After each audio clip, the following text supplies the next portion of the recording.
आप सुबह उठते हैं और ऐसा लगता है जैसे रात भर नींद आई ही नहीं। शरीर में एक अजीब सी थकान रहती है जो चाय पीने के बाद भी ख़त्म नहीं होती।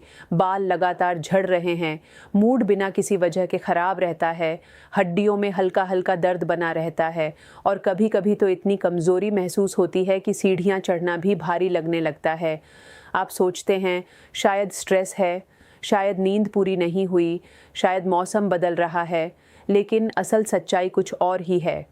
वीडियो शुरू करने से पहले चैनल को सब्सक्राइब कर लीजिए क्योंकि ये जानकारी आपके लिए बहुत ज़रूरी है।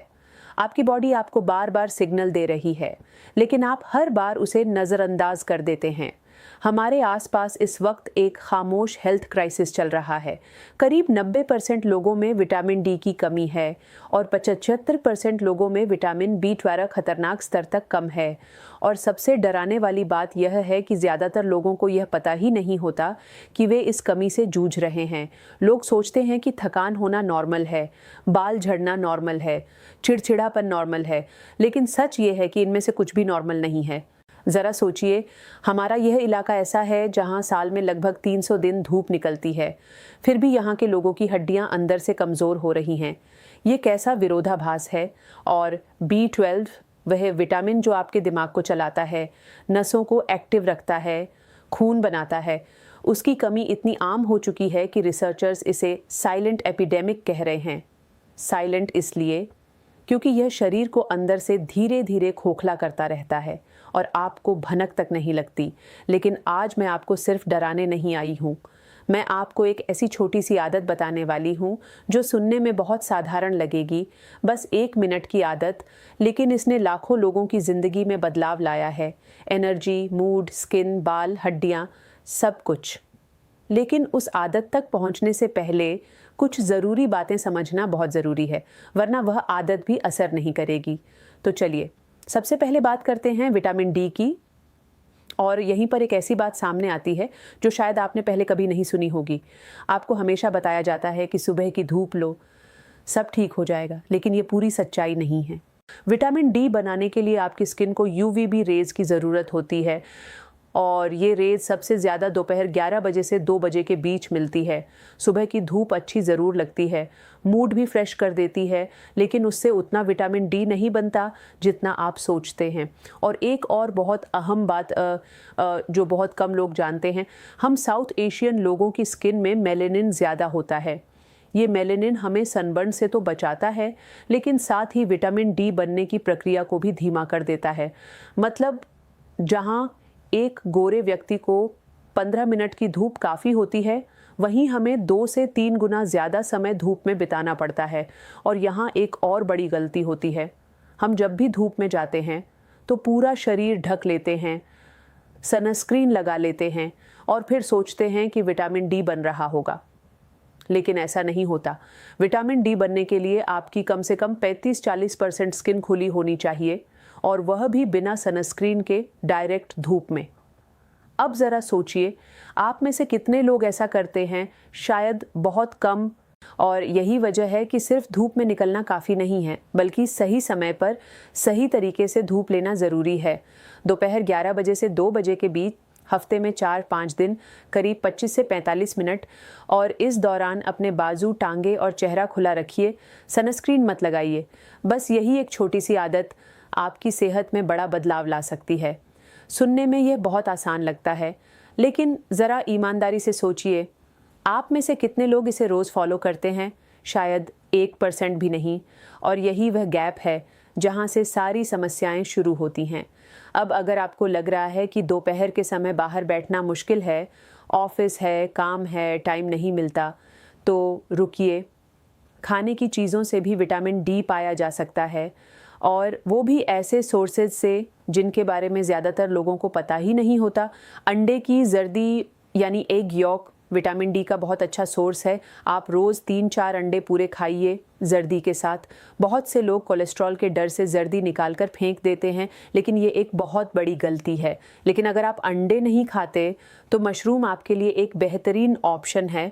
और यहाँ एक ऐसी ट्रिक है जो शायद आपने पहले कभी नहीं सुनी होगी। अगर आप मशरूम को खाने से पहले 30-40 मिनट के लिए सीधी धूप में रख दें तो उनके अंदर विटामिन डी कई गुना बढ़ जाता है। बिल्कुल हमारी तरह मशरूम भी धूप से विटामिन डी बनाते हैं। कमाल की बात है ना। फिर आप उन्हें देसी घी में पका सकते हैं, स्वाद भी बढ़ेगा और सेहत भी। तीसरा बड़ा सोर्स है फैटी फिश जैसे सैल्मन, मैकरल या रोहू। अगर आप हफ्ते में 2-3 बार इन्हें खा लें तो आपकी विटामिन डी की ज़रूरत का बड़ा हिस्सा पूरा हो सकता है। और मार्केट में जो फोर्टिफाइड दूध और तेल मिलते हैं जिन पर +F का लोगो होता है, उन्हें भी अपनी डाइट में ज़रूर शामिल कीजिए। अब यहाँ से आप बहुत ध्यान से सुनिए क्योंकि बात अब और ज़्यादा गंभीर होने वाली है। अब हम बात करते हैं विटामिन B12 की, और यकीन मानिए B12 की कहानी विटामिन डी से भी ज़्यादा खतरनाक है। देखिए, B12 नेचुरली सिर्फ एनिमल बेस्ड फूड्स में पाया जाता है जैसे मांस, मछली, अंडे और दूध। और हमारे यहाँ एक बहुत बड़ी आबादी ऐसी है जो सिर्फ शाकाहारी भोजन करती है, यानी उनके पास B12 का कोई पक्का नेचुरल सोर्स ही नहीं होता। यह एक बहुत बड़ा गैप है जिसके बारे में ज़्यादा बात नहीं होती। लेकिन अब एक और चौंकाने वाली बात सुनिए। B12 की कमी सिर्फ वेजिटेरियन लोगों में ही नहीं होती बल्कि जो लोग मांस और मछली खाते हैं उनमें भी यह कमी काफ़ी आम है। अब आप सोच रहे होंगे कैसे? इसकी वजह है एक ऐसी आदत जो हमारी रोज़मर्रा की ज़िंदगी का हिस्सा बन चुकी है, लेकिन हम में से किसी को अंदाज़ा नहीं कि यह कितना नुकसान कर रही है। चाय। जी हाँ, चाय और कॉफ़ी। अगर आप खाना खाने के साथ या तुरंत बाद चाय पीते हैं तो ये आपकी बॉडी में B12 के अब्जॉर्प्शन को काफ़ी हद तक कम कर देती है। और हमारी आदत क्या है? खाना ख़त्म हुआ नहीं कि हाथ में चाय का कप आ जाता है। सुबह चाय, दोपहर चाय, रात को चाय, और हर बार यह चाय आपके शरीर से B12 को धीरे धीरे कम करती जा रही होती है और आपको इसका एहसास भी नहीं होता। तो अब सवाल आता है, इसका हल क्या है? बहुत आसान। चाय और कॉफ़ी खाने से कम 1 घंटा पहले या 1 घंटा बाद पीजिए। बस इतना सा बदलाव। कभी भी खाना खाते वक्त या तुरंत बाद चाय मत लीजिए। ये एक छोटी सी आदत है, लेकिन इसका असर इतना बड़ा है कि आप सोच भी नहीं सकते। सिर्फ 1 घंटे का गैप और आपकी बॉडी B12 को सही तरीके से सोखने लगेगी। अब बात करते हैं कि B12 की कमी को पूरा करने के लिए क्या खाना चाहिए। अगर आप नॉनवेज खाते हैं तो सबसे बेहतरीन सोर्स है मटन लिवर यानी कलेजी। हफ्ते में सिर्फ 1 बार इसे खा लीजिए, आपकी B12 की ज़रूरत का बड़ा हिस्सा पूरा हो सकता है। इसके अलावा रोज़ 3-4 अंडे पूरे खाइए और हफ्ते में 2-3 बार मछली ज़रूर शामिल कीजिए, खासकर सर्दियों में, क्योंकि इससे शरीर को गर्मी भी मिलती है और B12 भी। लेकिन अगर आप वेजिटेरियन हैं तो देखिए, ये थोड़ा मुश्किल ज़रूर है लेकिन नामुमकिन बिल्कुल नहीं। दही और छाछ में भी B12 पाया जाता है, इसलिए रोज़ कम से कम 1 कटोरी दही या 1 बड़ा गिलास ताज़ी छाछ ज़रूर लीजिए। पनीर भी B12 का एक अच्छा सोर्स है, तो उसे भी अपनी डाइट में शामिल रखें। लेकिन एक बात ध्यान रखिए, ये सोर्सेस B12 बहुत कम मात्रा में देते हैं, इसलिए अगर आप पूरी तरह शाकाहारी हैं तो आपको सप्लीमेंट की ज़रूरत पड़ सकती है, लेकिन वह भी सिर्फ डॉक्टर की सलाह से। अब एक ऐसी गलती जो शायद हर घर में हो रही है लेकिन किसी को इसका अंदाज़ा नहीं है, दूध को बार बार उबालना। बहुत से लोग दूध को बार बार गर्म करते हैं, फ्रिज से निकाला, उबाला, फिर रखा, फिर निकाला, फिर उबाला, और हर बार ऐसा करने से दूध के अंदर का B12 कम होता जाता है। तो कोशिश कीजिए, दूध को एक बार अच्छे से उबालिए और पी लीजिए। बार बार गर्म करने से आप खुद ही उसकी न्यूट्रिशन वैल्यू को ख़त्म कर रहे हैं। अब यहाँ पर एक बहुत ज़रूरी चेतावनी है जो आपको ज़रूर सुननी चाहिए, खासकर अगर आप सोशल मीडिया पर कोई वीडियो देखकर बिना सोचे समझे विटामिन डी की हाई डोज सप्लीमेंट्स लेना शुरू कर देते हैं, तो यह सबसे खतरनाक गलती हो सकती है। स्टडीज़ में देखा गया है कि जब लोगों ने बिना ब्लड टेस्ट कराए विटामिन डी की भारी मात्रा लेना शुरू कर दी तो किडनी डैमेज तक की नौबत आ गई। कुछ मामलों में तो हालत इतनी गंभीर हो गई कि जान पर बन आई। असल में विटामिन डी एक फैट सॉल्यूबल विटामिन है। इसका मतलब यह पानी में घुलकर बाहर नहीं निकलता, बल्कि अगर आप इसे ज़रूरत से ज़्यादा लेते हैं तो यह शरीर के अंदर जमा होता जाता है, और जब यह ज़्यादा मात्रा में जमा हो जाता है तो एक खतरनाक कंडीशन बनती है जिसे हाइपरविटामिनोसिस डी कहा जाता है। इस हालत में शरीर में जहरीलापन फैलने लगता है, खून में कैल्शियम का स्तर बहुत बढ़ जाता है, किडनी पर दबाव पड़ता है और अगर ये लंबे समय तक चलता रहा तो किडनी फेलियर तक की स्थिति बन सकती है। ये कोई डराने वाली कहानी नहीं है, ये असल में हो रहा है। इसलिए प्लीज़ कभी भी अपने आप से हाई डोज विटामिन डी लेना शुरू मत कीजिए। सबसे पहले ब्लड टेस्ट कराइए। साल में कम से कम एक बार अपना विटामिन डी और B12 लेवल ज़रूर चेक कराइए और अगर ज़रूरत हो तो डॉक्टर आपको बताएंगे कि कितनी डोज लेनी है, कब लेनी है, कितने समय तक लेनी है। खुद से डॉक्टर बनने की कोशिश मत कीजिए, ये गलती बहुत भारी पड़ सकती है। अब 1 मिनट रुक कर ज़रा सोचिए, आज आपने क्या क्या सीखा। आपने जाना कि सुबह की धूप उतनी असरदार नहीं है जितना आप सोचते थे। आपने यह भी समझा कि साउथ एशियन लोगों को गोरे लोगों के मुकाबले 2-3 गुना ज़्यादा धूप की ज़रूरत होती है। आपने सीखा कि मशरूम को धूप में रखने से उसमें विटामिन डी कई गुना बढ़ जाता है। आपने जाना कि खाना खाते वक्त चाय पीना B12 के ऑब्जॉर्प्शन को रोक देता है।